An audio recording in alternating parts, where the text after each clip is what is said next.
The following program is closed captioned for the thinking impaired. Did you hear that? Welcome to this week's Salmon Says podcast. I'm Salmon. How goes it? Well, this week I'm going to do something similar to something I did a couple weeks back. And weird situations. Ooh, how did I do that with my voice? Let's try that again. Weird situations. Didn't do it that time. I don't know. Anyway, so I'm going to talk about more weird situations I've been in my life. I've been in a lot. After I did that podcast, I thought, hey, I've been in a bunch more than that. In fact, I've got 7 more that I'm going to put down here as we do weird situations on the Salmon Says podcast. First of all, as you guys may or may not know, I'm a drummer.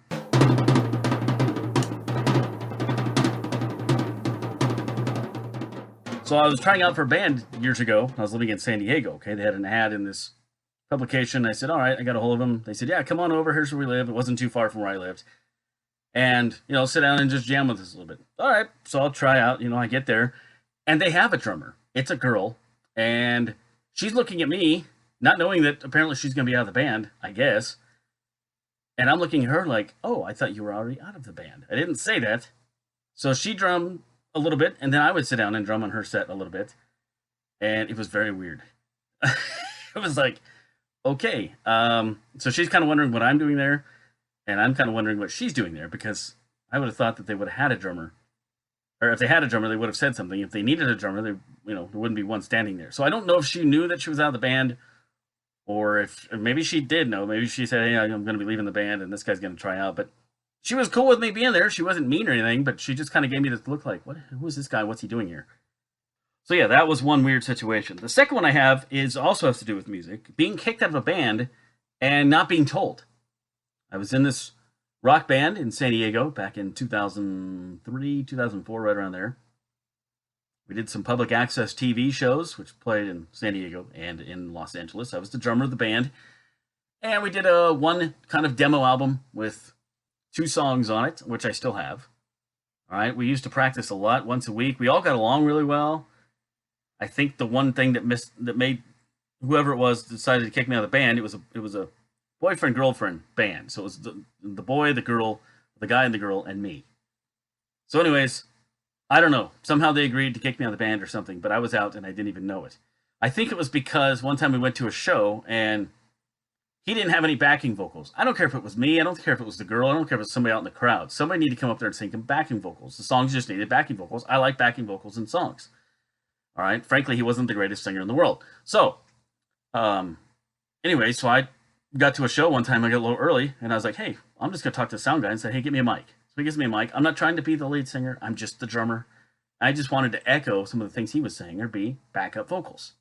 Again, I'm not the lead singer. He was the lead singer, okay? Apparently that ticked him off. When the show started, he saw me back there with a mic. He's like, what are you doing with the mic? I was like, we're just going to do some background vocals. I don't care. Give it to her. And I think that was probably the straw that broke the camel's back. I think they were upset about that and eventually decided to kick me out of the band a week or 2 later. Didn't even know it, though. Here's how I found out. A friend of mine, talking to her on the phone, and she's on the internet, and she's looking at our band website for whatever reason. And she goes, your name's not even on here? I'm like, what are you talking about? She said, no, you're not even on here. It says, the such and such, that's the name of the band. I'm not going to tell you what they were because it doesn't matter. Welcome, new drummer, blah, blah, blah. I'm like, oh, okay, I guess I'm not in the band anymore. So I emailed them, and they wouldn't email me back, wouldn't confirm anything. So my friend, he decided, and they just worship Bo. They just thought, okay, he's the coolest guy in the world. He's got connections, So he emails them and says, hey, I've got a gig for you, was the title of the email. All right, so they open it. And he's just ripping them a new one, just laying into them. He's like, Salmon is the only talented part in this band, blah, blah, blah, blah, blah, and he's just laying into him. It's great. So of course they opened it being, oh, he got us a gig, not knowing that he knew that I was already out of the band. So that was the ultimate revenge on them. But I never did find out why exactly I got kicked out of the band. So here I am 16 years later, still not knowing why I got kicked out of the band. But the good news is, at least I've got my kicked out of a band story, right? Every good drummer has got to have a kicked out of a band story. Something like that, I would think. This is the Salmon Said podcast. Coming back, more weird situations I have been in. This portion of the show is sponsored by Uncle Larry's Used Mules. I thought my life was complete. Then I found Salmon Says. Welcome back to Salmon Says. Talking about weird situations. The first 2 had involved me playing drums in bands. The rest of them don't have anything to do with me playing drums. One of the weirdest situations I've ever been in was when I was 13 years old. I was at a friend's house. We were playing football. I had a watch on my left wrist. He threw the football. I went to catch it, and my right foot or tripped over my left foot, or my left tripped over my right.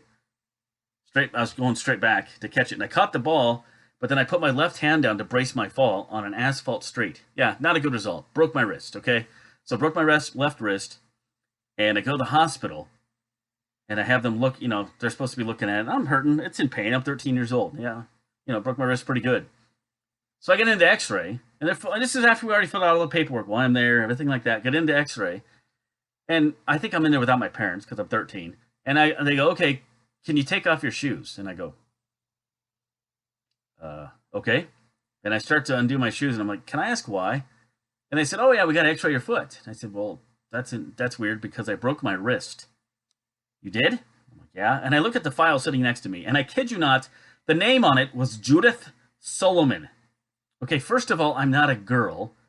Second of all, the last name is Salmon. And third, I broke my wrist, not my foot. And that's pretty much what I told them. Exactly that. They're like, oh, okay. So eventually they got me to the doctor. He put a cast on all the way up to my shoulder. And of course, the first one he put on was way too tight. My hand turned instantly purple. He had to cut it off and redo it again. Well, when he was putting it back in place, nobody told me what he was going to do. I called him a quack because I didn't know what he was doing. You have to put it back in place or it ain't going to heal right. I didn't know that.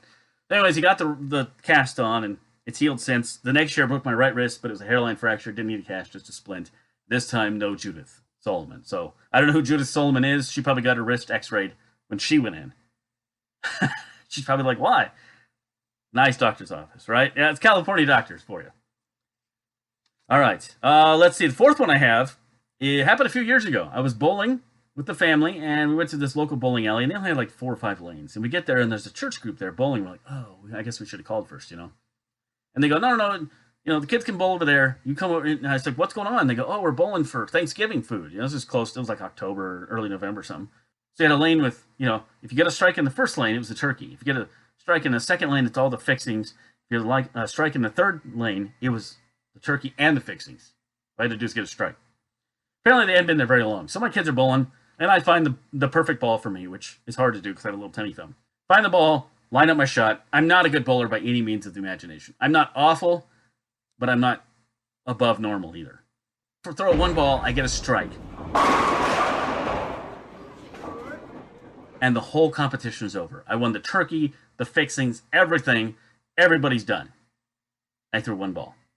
And some kid goes, well, that was fast. And they look over and they're like, oh, you got a strike. And I'm like, yeah. So they gave me the gift certificate for the grocery store, down the street for the turkey and the fixings. And I'm like, oh, okay. And that was the only ball I threw all day.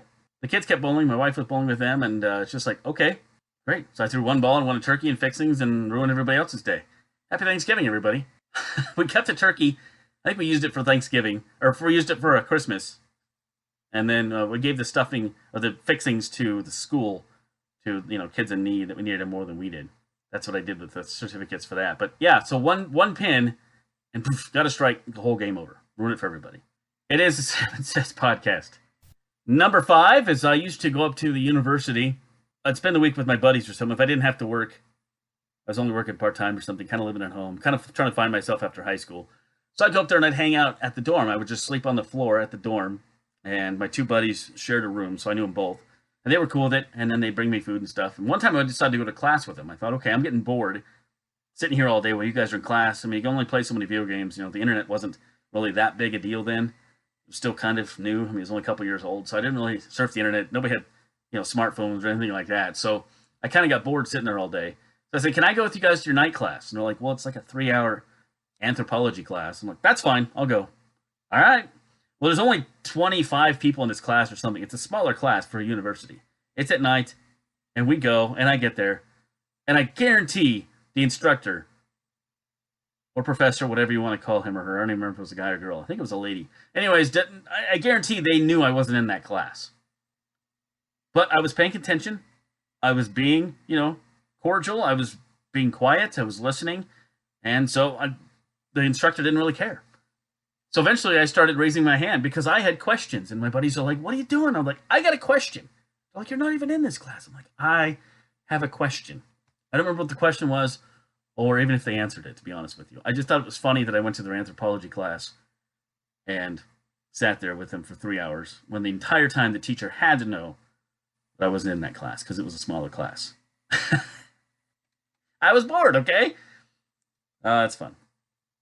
Another time I went to a class with a buddy out in California at a major university, and I sat in, and I don't remember what class it was. I think he only had a couple classes. I went with him to 2 of them, and one of them I'm sitting there, and the teacher's walking around, and I don't think this guy knows that I'm not in the class because it's university. Sometimes, all they know is names and not faces necessarily because, honestly, people don't go to class all the time. Newsflash. So I'm sitting there, and as the guy would walk by, I'm just drawing pictures is what I'm doing. I'm like, all right, I'm waiting for this thing, waiting for the bell to ring. Let's go get some food. My buddy's over there doing what he's supposed to be doing, taking notes. And so the teacher walks by, and I'm just pretending like I'm writing notes. I'm like, oh, yep, and I'm drawing pictures. So that's what I was doing on that one. Salmon Says Podcast. A couple years ago, I got a call I didn't think I would ever get. A neighbor down the road asked me to do something I didn't think I would ever do. But he had short notice and he needed somebody to fill in. So I said, all right. And he says, well, the guy that was supposed to be the Easter Bunny backed out on me. Can you be the Easter Bunny? This is about an hour before the Easter egg hunt happened in our town. I guess. And I don't know if the Easter Bunny actually backed out or if he just forgot to book somebody or if it was him and he didn't want to do it. I don't know, but that's what he said. So I was like, all right, I'll do it. My kids were going to the Easter egg hunt too. So I got there and I put on this costume. And of course, it's Easter, so it's not necessarily cold out. It's not warm out, but it's hot inside that suit. Well, this suit was made for somebody that had to be about 6'2 or 6'3. I'm 5'9. So I had wrinkly legs. Yes, this rabbit had wrinkly legs. And it's a giant head. The only thing I can see out of is the mouth. And he goes, you can't talk at all because it'll blow it, if somebody recognizes your voice. So I couldn't say anything. All I had to do was gesture and pretend like I was a mime or something. And I didn't do too bad, doggone it. I think I was a pretty good Easter Bunny. However, my own child, my youngest one, who at the time was probably 3 or 4, wanted nothing to do with me. Scared of me. The oldest one knew it was me. The youngest one couldn't be convinced that it was me. So I was the Easter Bunny, and it was very, very hot in that suit with my wrinkly legs. Coming back, oh man, I pulled the ultimate weird situation. I am so stupid on this one. Just didn't write something down right and totally missed a big day in somebody's life. That's coming back on Salmon Says. This portion of the show brought to you by the CNB and CTVN TBA TVN TV network. Welcome back to Salmon Says. So early in the 2000s, my old roommate, shared an apartment with me, was getting married. Of course, he invited me to the wedding. Like, yeah, great, I'd love to come. Sometime along that week, right around the same time, I was supposed to do a concert for the radio station I was working at. I was supposed to go up and, introduce I think it was, at that time, comedians or something. I was supposed to go up and introduce the entertainment, stick around for the show. And then I think I was going to head over to the wedding. Something like that. And long story short, I had the wrong day of the wedding. The wedding was the day before I thought it was. So I get downtown and I park and I do my thing and I'm walking to where the reception's supposed to be. That's what I was going to go to, was the reception, because the wedding was at a church. And I didn't think I could make that, and I was going to do the reception. So I'm walking to this building, and I go upstairs, get in the elevator, go up to this building, and there's, obviously a party going on. I'm like, I'm doing the party. And so I kind of walk in, and I see a picture of a bride and groom. I'm like, oh, maybe there's two parties going on here. It's not a very big room. So I'm kind of looking for another wedding picture, and I'm like, let's see another wedding picture. So I'm kind of walking around a little bit, just kind of looking. I didn't really go too far in, because I'm like, this is weird. I didn't know anybody. So I go outside, and I call him. I think I went back to the apartment or a payphone or something, and I call him, and I go, hey, I'm at your wedding reception. Where are you guys at? And he's like, it was yesterday. Oh, man. Did I feel like a jerk? I had the wrong day. Totally missed wedding reception. He's like, yeah, we wondered where you were. We were kind of looking for you. I'm like, good thing I wasn't in the wedding party, right? What a putz. So there you go. 7 more weird situations. Oh, now it echoes. This is your Salmon Says podcast, written, produced, lived through, and voiced by me, Josh Salmon. Go to joshsalmonsvoice@gmail.com. I'd love to hear from you if you need some voiceover work done. Remember, I can do a lot of celebrity voices and stuff. We'll try to hit on that some more as well. Appreciate you tuning in. This is Salmon Says. Isn't that easy? And quick, too.